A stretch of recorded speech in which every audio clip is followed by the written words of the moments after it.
بسم اللہ الرحمن الرحیم الحمد للہ رب العالمین والصلاة والسلام علی سید الانبیاء والمرسلین۔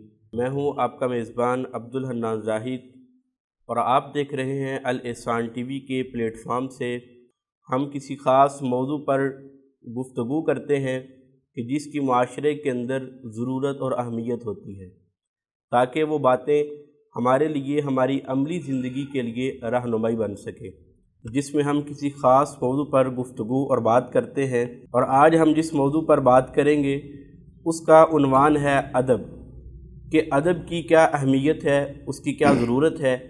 اس موضوع پر بات کرنے کے لیے ہمارے ساتھ تشریف فرما ہے ہمارے معزز مہمان گرامی فضیلت الشیخ ابو نعمان بشیر احمد حفظہ اللہ تعالی۔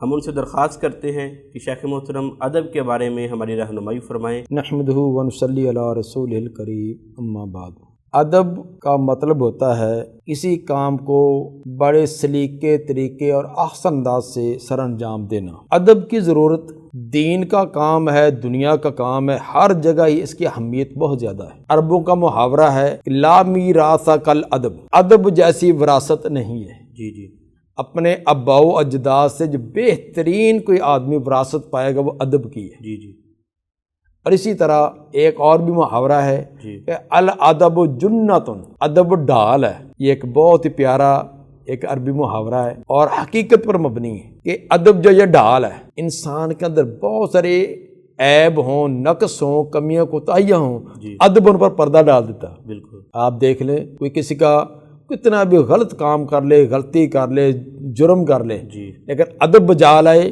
تو اس کی تمام کمیوں کوتاہیوں پر پردہ ڈال دے گا۔ یہ ایک ادب جنہ۔ اگر ادب نہیں ہے تو کتنی خوبیاں ہیں ان پر بے ادبی پانی پھیر دیتی ہے۔ اس لیے ادب جو ہے نا یہ بہت عظیم چیز ہے۔ اس لیے امام غزالی رحمہ اللہ فرمایا کرتے تھے الدین کلہ ادب، پورا کا پورا دین یہ ادب ہے۔ ہمارا پورا کا پورا دین، اس کا تعلق عقائد سے ہے، عبادات سے، معاملات جتنے بھی ہیں، وہ سارا ہمیں ادبی سکھلاتا ہے۔ تو ادب کا معنی بتلا دیا کہ کسی بھی کام کو آسان انداز میں، خوبصورت، مرتب اور مہذب انداز میں ادا کرنا۔ ہمارے ہاں جو ادب ہے وہ دو قسم کا پایا جاتا ہے۔ ایک تو ادب حقیقی، حقیقی ادب ہے، ایک ہے مصنوعی، اپنی طرف سے بنایا ہوا۔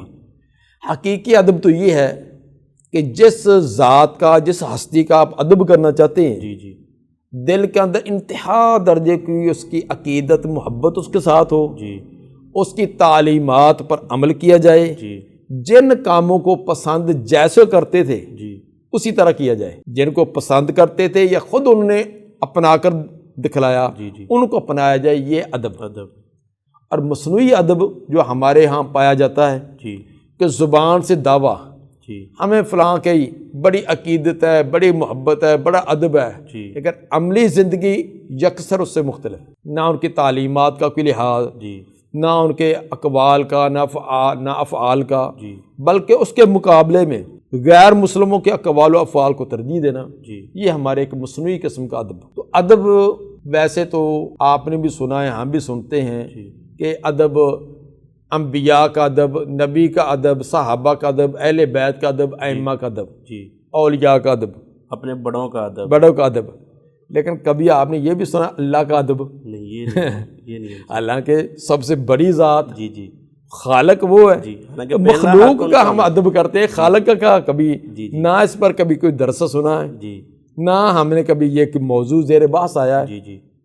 حالانکہ سب سے بڑا ادب تو اس ذات کا ہونا چاہیے، کیونکہ مخلوق کا جس کا بھی ادب ہے، انبیاء کا، صحابہ کا، اہل بیت کا، اولیاء کا، قرآن کا، مسجد کا، بیت اللہ کا، ان کا ادب اللہ کی وجہ سے ہے۔ بالکل، ان کا تعلق اس ذات کے ساتھ ہے، اس عظیم ذات کے ساتھ جس کا زیادہ قرب ہوگا، زیادہ تعلق ہوگا، وہ اتنا زیادہ ادب کے لائق ہوگا۔ اس لیے سب سے زیادہ ادب کے لائق تو خالق اور مالک ہے۔ تو میں آج کے درس میں میرا خیال یہی چیز ہی بتلا دوں کہ جو ہمارے ہاں عام کم پائی جاتی ہے کہ خالق کا ادب کیا ہے۔ تو اللہ تعالی کا ادب، اس کے اندر 4-5 چیزیں ہمیں مد نظر رکھنی چاہیے۔ سب سے پہلی بات کہ جب اس کا نام لیں بڑے خوبصورت انداز میں، اچھے انداز میں، محبت اور عقیدت میں ڈوب کر لیں۔ جی نبی صلی اللہ علیہ وآلہ وسلم کا طریقہ کار کیا تھا؟ جب بھی اس عظیم ذات کا نام لیتے تو فرماتے اللہ عز و جل نے فرمایا، جی اللہ جل جلالہ، اللہ تعالی، جی اکیلا اللہ نہیں، آپ نہیں فرماتے تھے۔ جی یہ ادب ہے۔ جی ہمارے ہاں یہ اللہ نے فرمایا، اللہ نے فرمایا، یہ دیکھو کیسا ہے۔ جی تو کم از کم اس ذات کا، مثلا اب آپ میرا نام لیں، کیسے لیں گے؟ استاد جی بشیر صاحب، صاحب کہیں گے نا، جی جی چلو پیچھے استاد وغیرہ نہ بھی صاحب کے لاہ کے لگائیں جی تو کم یہ نہیں کہیں گے کہ بشیر نے کہا، نہیں، بالکل بشیر صاحب تو کہیں گے نا۔ بالکل نفس ہی نہیں، وہ مطلب اطمینان ہی نہیں تو کیا۔ اگر کبھی آپ کی زبان سے صرف بشیر نکل جائے تو آپ کو بڑی ندامت و شرمندگی ہوگی۔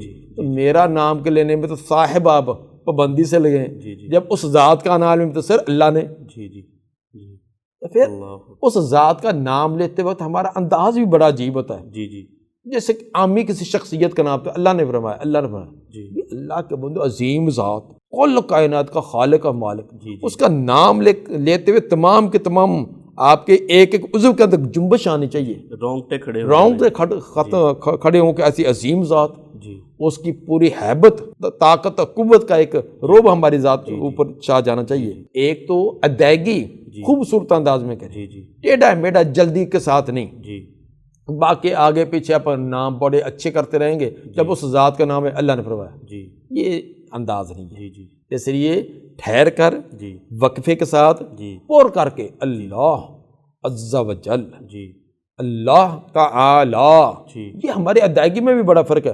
اللہ تعالیٰ، اللہ تعالیٰ کیا ہے؟ اللہ تعالی، عین کے بعد الف ہے اور لام کے اوپر کھڑا زبر ہے، جی تو اس کو صحیح طریقے سے پڑھے، اللہ تعالی نے فرمایا۔ جی سننے والوں کو پتہ چلے کہ اس کو اس ذات کے ساتھ بڑی عقیدت ہے، بڑی محبت ہے۔ جی تو سب سے پہلی بات تو ہمیں اس ذات کا نام لیتے وقت ادائیگی، صحیح تلفظ ہو، اچھی ادائیگی ہو اور بڑی محبت اور عقیدت۔ دوسرا ہے کہ لکھتے وقت بھی بڑے خوبصورت انداز میں لکھنا چاہیے۔ تو آپ کے قلم میں جتنی بھی طاقت ہے، آپ کے بازو میں جتنی بھی طاقت ہے، حسن ختم کر دیں اس ذات کا نام لکھتے ہوئے، جی بڑے خوبصورت انداز میں۔ جی جی یہ نہیں کہ باقی عبارت بہت اچھی بنا کر لکھتے آ رہے ہیں، جب اس کا نام ہے تو چھوٹا سا، تو بعض لے کر نا اللہ کا تو اوپر عز و جل کے بجائے عین اور زے لکھ دیتے ہیں، جی جی مخفف جلہ کے بجائے جیم لام لکھ دیتے جی ہیں۔ جی یعنی کیا پورا اس کا یہ تعالی عز و جل لکھتے ہمارا قلم گھستا ہے کہ کاغذ ختم ہو جائے گا؟ جی جی تو یہ کتنی ہماری نا سوچ کے اندر ایک نا کمزوری ہے۔ جی جی اس لیے لکھتے وقت بڑے خوبصورت انداز میں جی اور بڑے بناوٹ کے انداز میں لکھنا چاہیے۔ جی جی وہ مجھے یاد آ گیا، سیب و نحو کے بہت بڑے امام ہیں، جی جی تو انہوں نے تو نحو کی، یعنی نحو جو نا یہ عربی ایک گرامر ہے، جی عربی گرامر دو حصوں پر مشتمل ہے، صرف اور نحو۔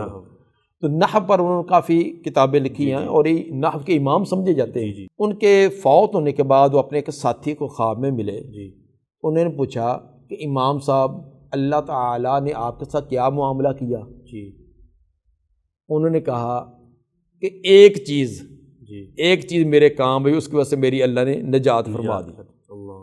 وہ بڑے حیران کہ وہ کیا کام ہوگا جس کی وجہ سے نجات ہوئی؟ انہوں نے بات یہ کہ جب میں نحو کی ایک کتاب لکھ رہا تھا نا، تو میں نے نکرہ اور معرفہ کی بات لکھی۔ وہ تو آپ جانتے ہیں نا نکرہ معرفہ، تو معرفہ کی ہے 7 قسمیں۔ جی جی میں نے لکھی کہ معرفہ کی 7 قسمیں، نمبر 1 2 3 4 5 6 7۔ جی جی نیچے نوٹ پر میں نے لکھنا تھا کہ معرفہ کی 7 قسموں میں سے سب سے اعلیٰ معرفہ کون سا ہے؟ جی جی معرفہ میں سے عارف المعارف کیا ہے؟ جی جی تو کہتے ہیں کہ میں نے لکھ دیا اللہ عارف المعارف، اللہ اکبر، اللہ کا نام سب معرفوں سے، سب ناموں سے بہترین اور جانا پہچانا نام ہے۔ اس ذات نے اس وجہ سے میری نجات کر دی کہ تو نے میرے نام کے ساتھ لکھا کہ سب عارف المعارف ہی۔ اس لیے یہ نا ہمارے لکھنے کے اندر بھی ان چیزوں کو مد نظر رکھنا چاہیے، خوبصورت انداز میں، بڑے اچھے انداز میں صاف کر کے لکھنا چاہیے۔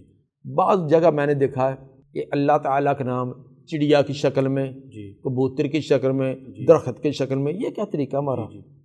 نہیں، صاف، اس کو کسی اور کے ساتھ گڈ مڈ نہ کریں۔ تیسرا کام جو ادب و احترام کا ہے کہ جو نام، جو اسماء و صفات اس کی ہیں کسی مخلوق کے نہ رکھے جائیں، بلکہ حدیث کے اندر اس کی ممانعت ہے کہ آپ نے فرمایا کہ مالک الاملاک، بادشاہوں کا مالک الملوک، جو اس طرح کہتا ہے یہ بدترین نام ہے، بادشاہوں کا بادشاہ وہ تو وہ ذات ہے۔ تو اسی طرح جو اسماء و صفات اس کے خاص ہے نا، کسی اور کے نام۔ ہمارے یہاں نا یہ کہ بڑا غلط طریقہ، کسی کا نام ہے عبد الرحمن، اس کو رحمان کہہ دیا، کسی کا عبد الرحیم، اس کو صرف رحیم کہہ دیا۔ اس لیے تو پھر تو جس کا نام عبداللہ اس کو کل کو اللہ کہنا شروع کر دیں گے، یہ طریقہ نہیں ہے۔ جو عبد سے شروع ہوتے ہیں اسی طرح نام رکھا کریں۔ شیخ محترم، اسی ضمن میں ایک سوال ہے کہ جو عبد الرحمن ہے یہ تو رحمان کا بندہ ہے، رحمان کہتے ہیں کہ رحمان کہہ لینا درست ہے، الرحمان کہنا یہ فرق ہے؟